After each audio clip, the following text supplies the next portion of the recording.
Physics is not just equations and formulas. It is the science that explains how the world around us works. From walking and talking to light, sound, and electricity. Everything follows physics. ఈ వీడియోలో మన రోజువారీ జీవితంలో ఉపయోగించే సాధారణ physics కాన్సెప్ట్లను సులభంగా అర్థం చేసుకుందాం. ఫస్ట్ మనం ఫోర్స్ గురించి నేర్చుకుందాం. Force is the push or a pull that can change the motion or shape of an object.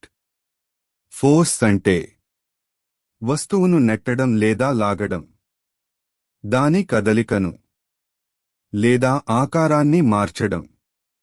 Example: opening a door, kicking a ball.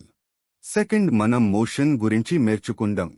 An object is said to be in motion if it changes its position with respect to time. ఒక వస్తువు సమయానికి అనుగుణంగా స్థానం మార్చుకుంటే దానిని motion అంటారు.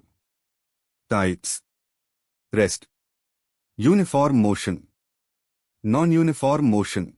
Third మనం Newton loss గురించి నేర్చుకుందాం. First law: an object remains at rest or in motion unless acted upon by an external force.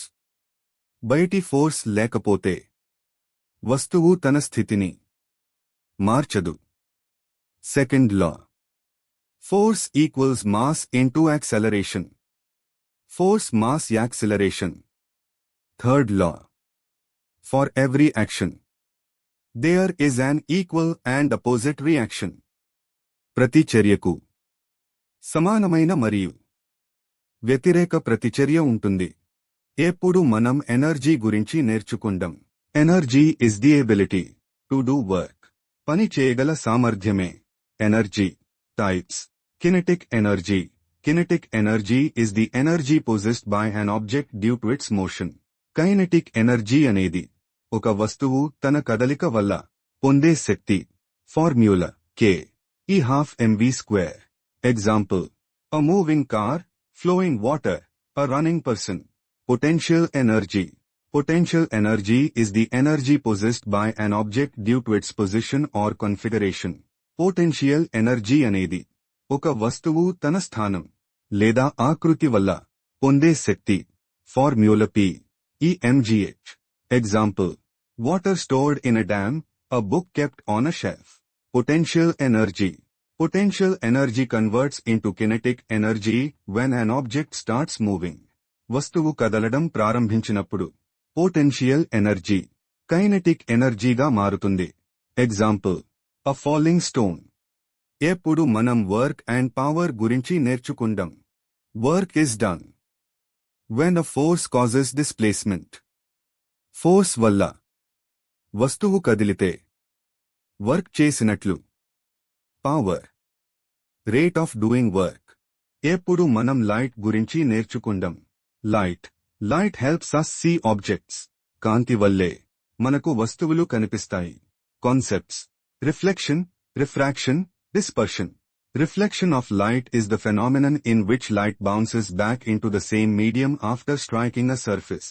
ప్రతిఫలనం, reflection అనేది కాంతి ఒక ఉపరితలాన్ని తాకిన తర్వాత అదే మాధ్యమంలోకి తిరిగి ప్రతిఫలించడాన్ని అంటారు. Refraction of light is the bending of light when it passes from one medium to another due to a change in its speed. అపవర్తనం, రిఫ్రాక్షన్ అనేది కాంతి ఒక మాధ్యమం నుంచి మరో మాధ్యమంలోకి వెళ్లేటప్పుడు దాని వేగం మారడం వల్ల వంగడాన్ని అంటారు. Dispersion of light is the phenomenon in which white light splits into its constituent colors when it passes through a prisma. విచ్ఛిన్నం, డిస్పర్షన్ అనేది తెల్ల కాంతి ప్రిజం ద్వారా దాని భాగాలైన రంగులుగా విభజించబడడాన్ని అంటారు. ఎప్పుడు మనం సౌండ్ గురించి నేర్చుకుందాం. Sound is produced by vibrations. కంపనల వల్లే శబ్దం ఉత్పత్తి అవుతుంది. Sound needs a medium to travel. Conclusion: Physics explains the universe in a logical way. ఈ సాధారణ కాన్సెప్ట్లు బలంగా అర్థమైతే ఫిజిక్స్ చాలా ఈజీగా అనిపిస్తుంది. Thanks for watching Krish talks. Keep learning. Keep questioning.